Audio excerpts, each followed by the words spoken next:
Podemos iniciar a nossa reunião de hoje lendo uma página de preparo de ambiente intitulada, do livro Vinha de Luz, intitulada Para o Alvo. Prossigo para o alvo. São palavras de Paulo aos Filipenses, capítulo 3, versículo 14. Quando Paulo escreveu aos Filipenses, já possuía vasta experiência no apostolado. Doutor da lei em Jerusalém, abandonara as vaidades de raça e de família, rendendo-se ao Mestre em santificadora humildade. Após dominar pela força física, pela cultura intelectual e pela inteligência nobre, voltou-se para o tear obscuro, conquistando o próprio sustento com o suor diário. Ingressando nos espinhosos testemunhos para servir ao próximo, por amor a Jesus, recebeu a ironia e o desamparo de familiares e desconfiança e insulto dos velhos amigos, os açoites da maldade e as pedradas da incompreensão. Convertido de Damasco, no entanto, jamais desanimou, prosseguindo invariavelmente para o alto. Que ainda sempre é a união divina do discípulo com o Mestre, quantos aprendizes estarão atualmente dispostos ao grande exemplo. Espalha-se em vão os convites ao sublime banquete, debalde envia Jesus mensageiros aos estudantes novos, revelando a excelência da vida superior. A maioria deles, contudo, abrange operários fugitivos, plenamente distraídos da realização. Perde de vista a obra por fazer, desinteressa-se das lições necessárias e esquece-se das finalidades da permanência na Terra. Comumente, nos primeiros obstáculos mais fortes da marcha, nas corrigendas iniciais do serviço, põe-se em lágrimas de desesperos acabrunhados e tristes, declaram-se incompreensivelmente desalentados, vencidos, sem esperanças. A exemplificação é simples, todavia, perderam o rumo para o Cristo, seduzidos por espetáculos fugazes nas numerosas estações da jornada espiritual e por esquecerem o alvo sublime, chegam de novo de modo inevitavelmente o instante em que, cessados os motivos da transitória fascinação, se sentem angustiados como viajores sedentes nos áridos desertos da vida humana. Essa é a mensagem do livro Vinha de Luz, que nós terminamos de estudá-las como preparo de ambiente para nosso estudo da tarde de hoje. E nós, nesse instante, vamos elevar o nosso pensamento a Deus, nosso Pai, a nossa querida Mãe Maria Santíssima, e vamos orar. Jesus, Mestre Divino, amigo de nossas almas, mais uma vez estamos aqui reunidos nessa casa bendita de oração, rogando, Senhor, a vossa santa e bendita assistência pelos nossos trabalhos da nossa casa, que se realiza todas as segundas-feiras, nesse horário, e que sejamos, Senhor, intérprete dessa mensagem, dos vossos ensinamentos para o nosso estudo da noite de hoje. Senhor, nós te pedimos por esse momento difícil que atravessa a humanidade, que sejamos colocados na posição de servos e ceareiros do Senhor, colocando o Senhor na nossa conduta, no nosso sentimento, esse sentimento de compaixão e de piedade por todos os que estão gemendo e sofrendo por esse mundo afora. Que esses ensinamentos divinos que nós encontramos através do Evangelho sejam postos em prática por cada um de nós, na posição de ceareiro do Senhor. Como disse o nosso irmão Paulo, devemos partir para o alvo, sem fraquejar. Naquela época, muitos fraquejavam, ainda hoje acontece. Mas agora vamos procurar pôr em prática a vontade de Deus, sem fraquejar, sem lágrimas e sem desespero. Que a luz do teu amor ilumine essa nossa tarefa da noite de hoje. E assim sendo, em teu nome, em nome de todos os mentores espirituais da nossa casa de oração, Congregação Espírita Cristã, nós damos por iniciado o nosso estudo da noite de hoje, dando graças a Deus. Muito obrigado. Que assim seja. Vamos então, nesse instante, dar início ao nosso estudo da noite de hoje, que está no capítulo do Evangelho, capítulo 5, Bem-aventurado os aflitos. Esse estudo de hoje que nós estamos aqui, de posse, é muito importante dentro da nossa doutrina espiritual. A doutrina dos Espíritos nos traz, com grande conforto, com grande reserva de experiência para todos nós que atravessamos nesse momento por muita dificuldade aqui na face da Terra.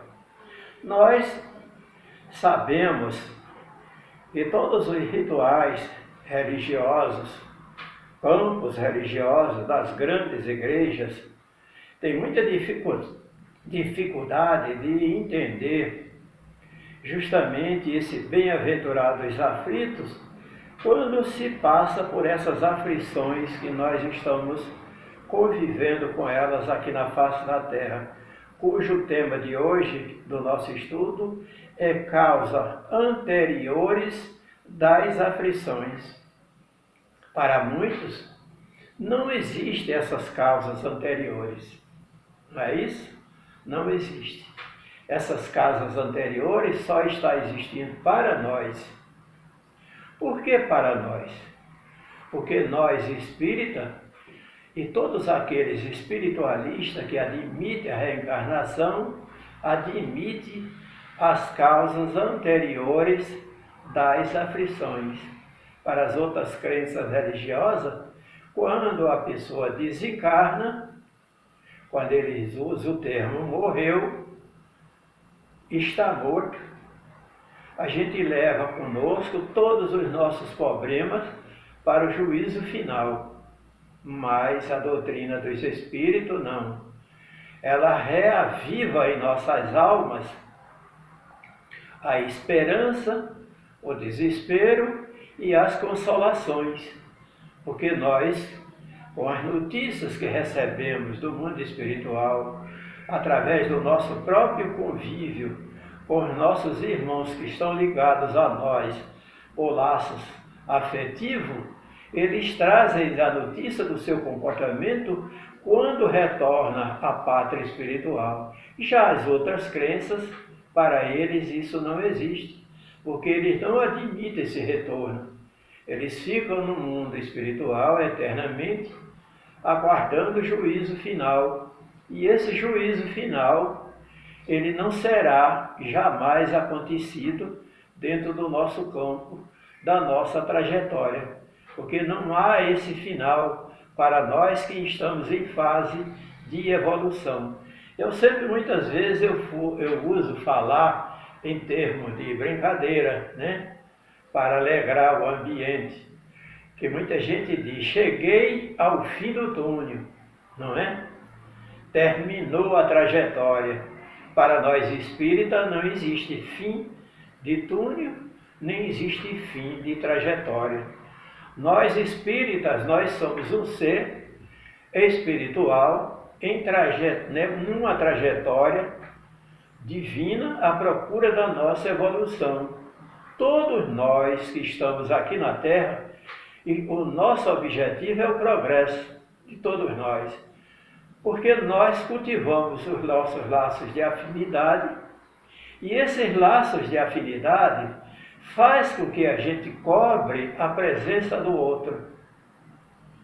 Cobre a presença do outro. Nós vivemos e analisamos que nessas épocas primitivas, de 2, 3 séculos passados, aqui no Brasil, se cultivava com todo rigor a violência da escravatura no Brasil, na época dos impérios, na época da desordem, da desarmonia, da violência. As pessoas não eram consideradas como ser humano, mas já existia religião, existia, mas as pessoas não tinham uma ideia de quem ele era.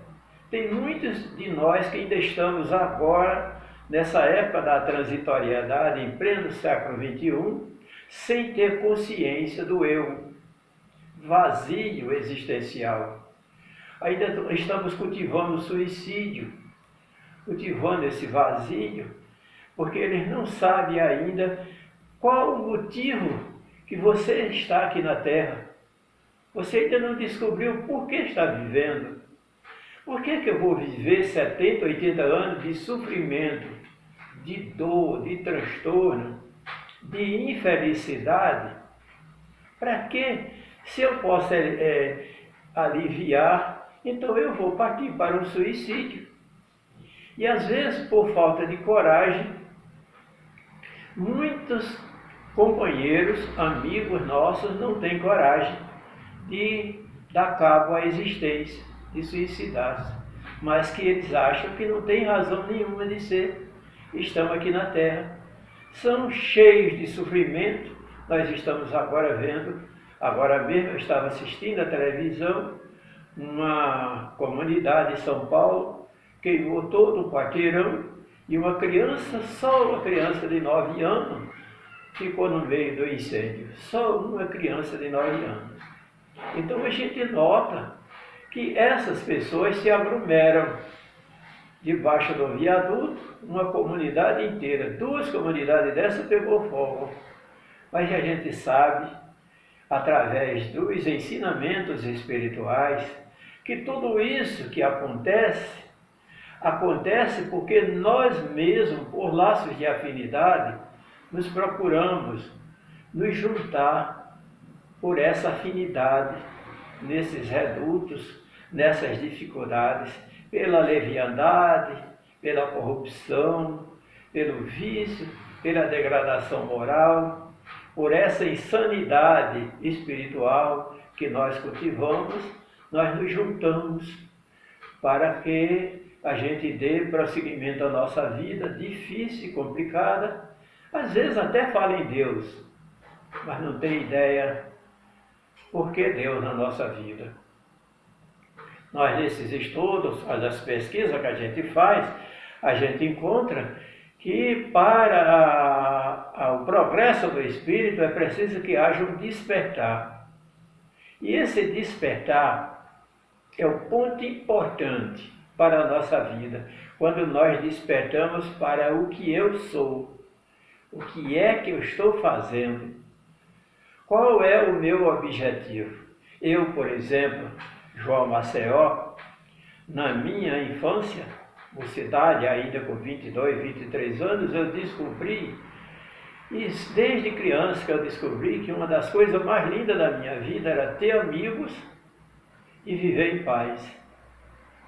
O que fosse bom para a minha felicidade, seria bom para a felicidade dos outros. Mas eu nasci comprometido dentro dessas causas anteriores das aflições. Eu nasci no auge do sofrimento, na dificuldade de uma dessas epidemias, e eu consegui sobreviver todas elas até agora. Estamos aqui, mas passando por essas causas anteriores de aflições, inclusive física, né? Fisicamente.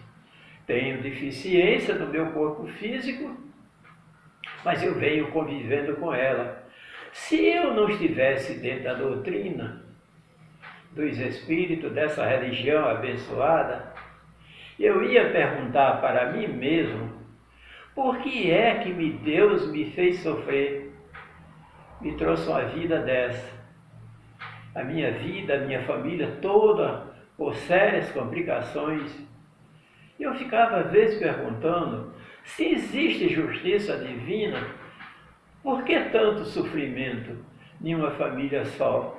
A gente ser odiado, ser subestimado, desprezado, negado até o alimento do corpo.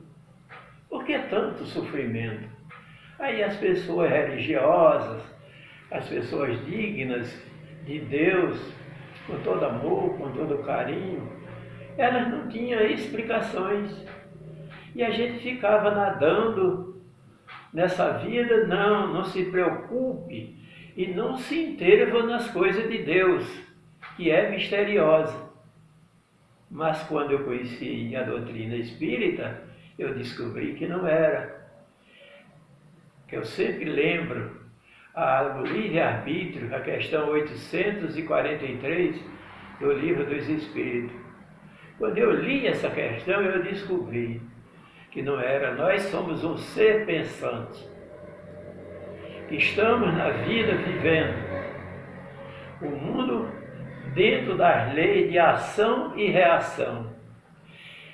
Aí quando eu conjuguei as interpretação filosófica com Jesus, Jesus disse, cada um segundo suas obras.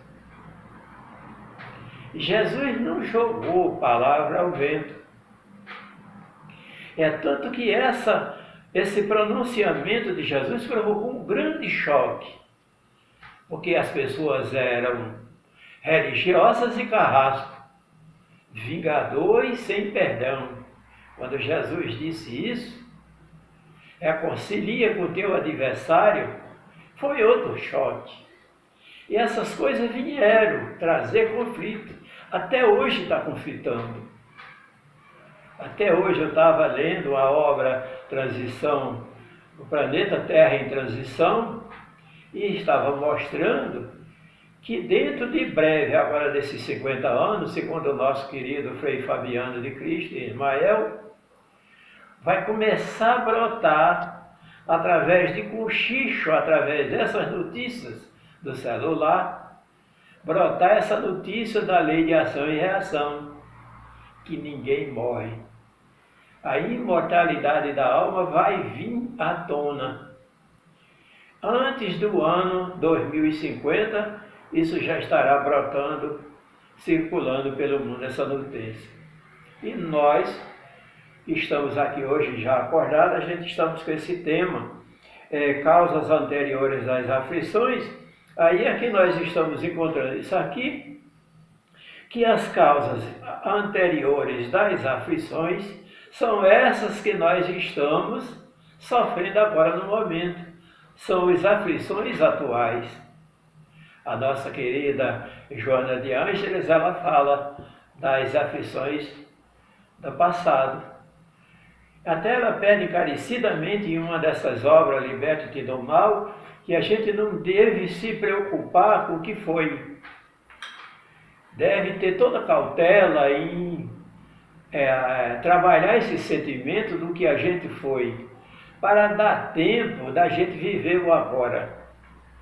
Que se você se gastar preocupado com esses miasmas pestilentos da nossa própria imoralidade do passado, nas obras de André Luiz, aconselha no livro E a Vida Continua, aconselha que quando a gente chegar no mundo espiritual, que entrar em conflito do remorso, por ter tido tempo de fazer e não fez, está vendo os outros sofrer por nossa causa, que a gente não se agaste com isso, que a gente não se leve a se sacrificar por isso.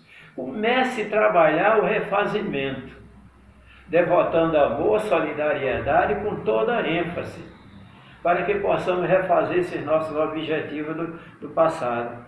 Aí aqui ele fala sobretudo os que tiram tantos infelizes os meios de ganhar vida pelo trabalho, das disformidades à idiotia e ao cretinismo. Quantas pessoas nascem envolvidas com a cretinice, com a idiotia, não é?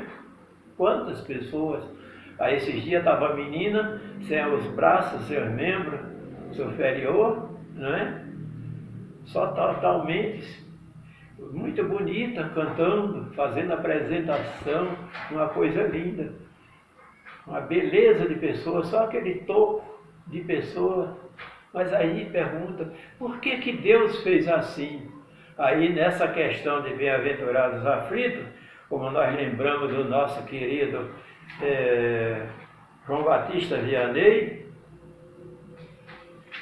nós vamos chegar a uma conclusão que essas pessoas que estão passando por essa prova de resignação são consequências de vidas passadas, são causas anteriores. Os que nascem nessas condições, certamente, nada han feito na existência atual, às vezes não fizeram nada. Não tem motivo nenhum para isso. Tem pessoas maravilhosas que sofrem tanto. Nós temos São Vicente de Paulo. Aos 30 anos de idade, ele ficou totalmente inutilizado com a hipertrofia que atacou seu corpo. E ele, desde criança, que se devotava ao trabalho de Jesus, se formou-se entre 17 para 20 anos em sacerdote, filho de uma família pobre de lavradores, mas ele queria servir a Deus, mas totalmente inútil. Ele arrumava uma carroça e viajava por todas aquelas aldeias, passando a lição do Evangelho de Jesus, fazendo o trabalho de catequese, ajudando os enfermos, ajudando os pobres. Chegou ao ponto de avaliar fundos, uma vultuosa quantia, até o próprio império ajudava ele na sua deficiência para servir os pobres, as crianças pela rua. E ele foi assim aos 74 anos de idade, passando por essa dificuldade. E essas condições não foi nessa existência, foi em outras existências que ele conseguiu atrapalhar a sua vida, infringindo as leis da natureza, violando a lei de Deus com a sua conduta. E nós encontramos, enfim, as crianças que morrem em tenra idade, pessoas que não se completam, pessoas que às vezes no meio da idade, como diz o nosso querido Humberto de Campos, às vezes no meio da trajetória, renuncia à vida e volta ao mundo espiritual por algumas enfermidades, às vezes até fácil, não é isso? E a gente vê que isso tudo vem acontecendo sem explicação.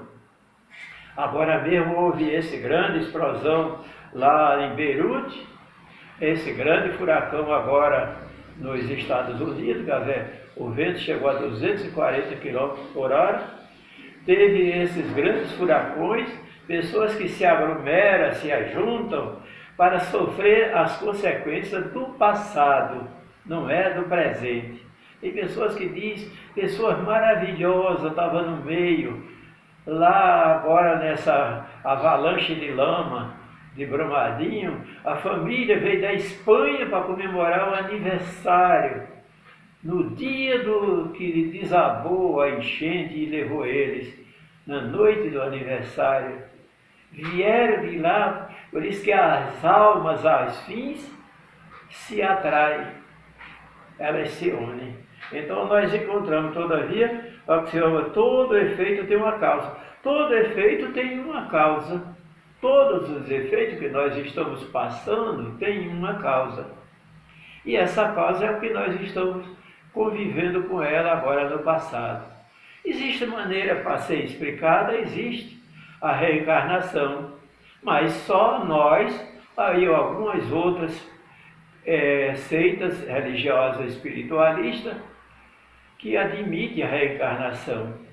Mas antes de Jesus já existem várias provas, como tem aquele escritor famoso, Celestino, lá do Pernambuco, que ele fala que isso está ligado ao Velho e Novo Testamento, mas as religiosas, que são dogmáticas, não aceitam de maneira nenhuma essa notícia. Essa notícia não é aceita da reencarnação. Nós encontramos Elias, encontramos Jesus, dando exemplo no livro do Evangelho de João, capítulo 3, versículo de 3 a 6. A gente encontra essa explicação, que ele que não nascer da carne e do Espírito não entrará no reino de Deus, porque o que Jesus queria, ele lá na frente, em outro ensinamento, ele fala que nenhuma ovelha desgarrada do rebanho se perderá.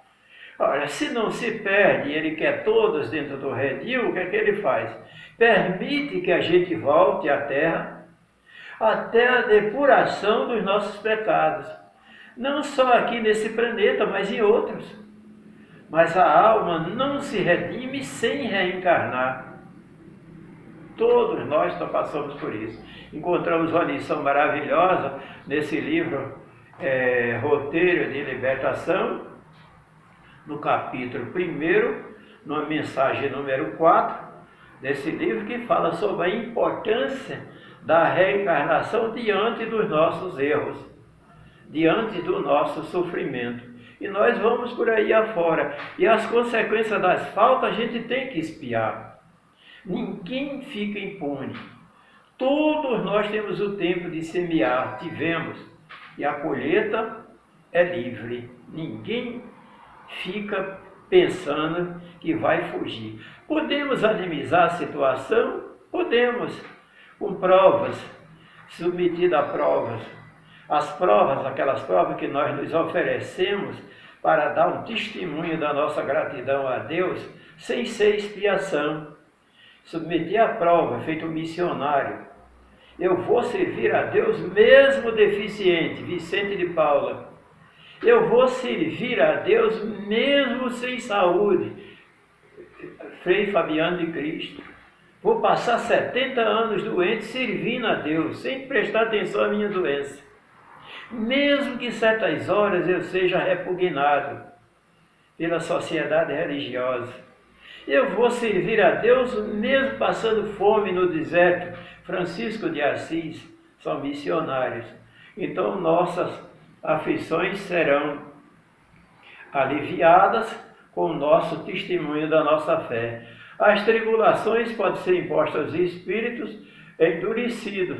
Agora, existem muitas centenas, milhares de espíritos endurecidos que estão ainda no mundo com a sua mente fechada, embotada nos sentimentos de progresso. Não estão nem aí. Nem muitos, milhares de irmãos. Não há no entender que todo sofrimento desse mundo denota e deu a existência de uma determinada falta. Muitas vezes essas faltas são de agora. Assim também a expiação pode servir de prova. Nós devemos ter todo carinho, todo amor pelas nossas observações. Só que nós estamos hoje de braços dados com a doutrina dos Espíritos. E a doutrina dos Espíritos nos esclarece toda essa beleza espiritual. O Espiritismo não pode aspirar a completa felicidade, enquanto os Espíritos não podem aspirar a completa felicidade enquanto não se tenha tornado puros.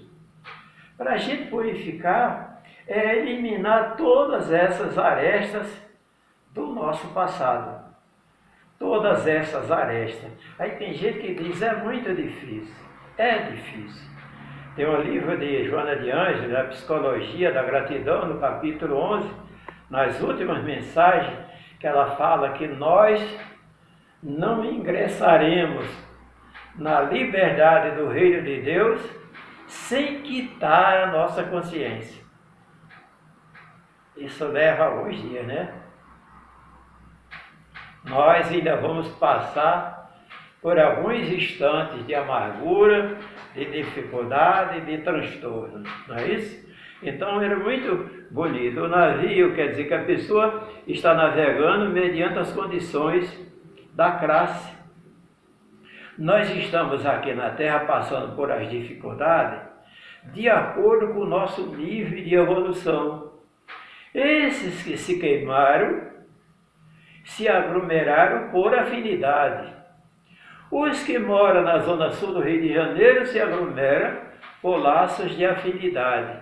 Porque até dentro das nossas crenças religiosas existe essa discriminação. Já teve pessoas que foi convidado para fazer a palestra na Zona Sul e quando chegou lá, a direção do centro perguntou de onde é que você era. Ele disse, eu moro na Zona Oeste. E a pessoa ficou envergonhada. Eu mesmo já fui fazer uma palestra lá na mediação do MEIA. Quando eu cheguei lá, a pessoa não levou em consideração. E olhou para mim com um olhar de desprezo, como se não... Eu estava com a bolsa que eu vinha do trabalho, e do trabalho mesmo eu fui, estava com a roupa toda arrumadinha, mas a bolsa que eu fui para o trabalho com a marmita, né? Quando eu cheguei lá, a pessoa ficou aguardando, disse o senhor veio, e eu também não me identifiquei. Em vista da maneira como a pessoa se dirigiu a mim, eu não quis forçar a ela de maneira nenhuma. E eu fiquei, disse, não, pode ficar tranquilo, eu estava sentado do lado de fora, permaneci um pouco, depois ela foi lá, me chamou, botou para dentro, eu cheguei antes da hora, porque nós estamos encontrando isso dentro das nossas casas religiosas. Pessoas que estão à cúpula dessa beleza espiritual que chama-se Espiritismo, mas ainda não querem abrir seu coração, essa beleza de iluminar e contagiar os outros com o seu entendimento. As provações da vida fazem adiantar-se bem, né, para bem suportar, como expiação, se apaga as faltas. Quando nós estamos trabalhando nesse campo de provas e expiações, nós estamos, se vencermos a prova e a expiação, nós estamos vencendo, mas com resignação. Não podemos sofrer revoltado. Eu não mereço, não sei onde é que Deus está que está fazendo isso comigo, não é isso. A gente tem que estar atento. Então, proveitoso o seu sofrimento, e não lhe estragar o fruto com as suas impaciências, não se gastar. Todo o sofrimento que nós estamos passando agora, 90% são de vidas passadas. Então precisamos, acima de tudo, trabalhar o nosso presente para que a gente vença esse nosso passado constrangedor.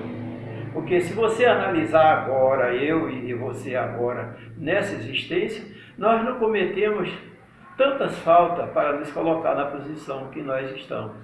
Não é isso? Hoje a gente estava lendo essa obra da transição, está pedindo para que a gente faça tudo para iluminar os nossos sentimentos, que a pior poluição e o pior sofrimento que existe na nossa vida está dentro da nossa maneira de pensar, dentro do nosso mundo pensante com a sociedade atuante no momento.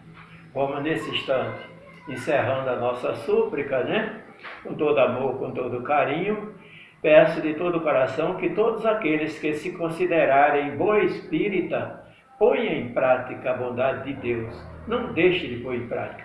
Abra seu coração, não feche as portas do seu sentimento para o mundo. Procure cultivar esse sentimento, essa beleza. O amor de Deus é a força mais importante e a solidariedade nos une à humanidade por esses laços de fraternidade, cooperando, trabalhando e servindo com desenvoltura e com liberdade. Muito bem, muito obrigado. Que a bondade de Deus abençoe a todos. E nesse instante, encerrando o nosso estudo, agradecemos a Deus com muito amor, com muito carinho. Estamos assim muito felizes diante de todos vocês. Que todos recebam a graça de Deus, a bondade de Deus que nesse instante está envolvendo as nossas almas, envolva a todos. Como eu sempre falo em nossas orações, Senhor, se nesse instante eu estou recebendo a Tua graça, Teu amparo, ilumina todos aqueles que estão diante dos meus olhos. todos aqueles que estão envolvidos com os meus sentimentos, que eles estejam recebendo essa beleza divina. Muito obrigado, Jesus. Abençoa, fortalece-nos e nos coloca nessa posição de ajudar, servir e amparar sempre. Graças a Deus. Um abraço para todos.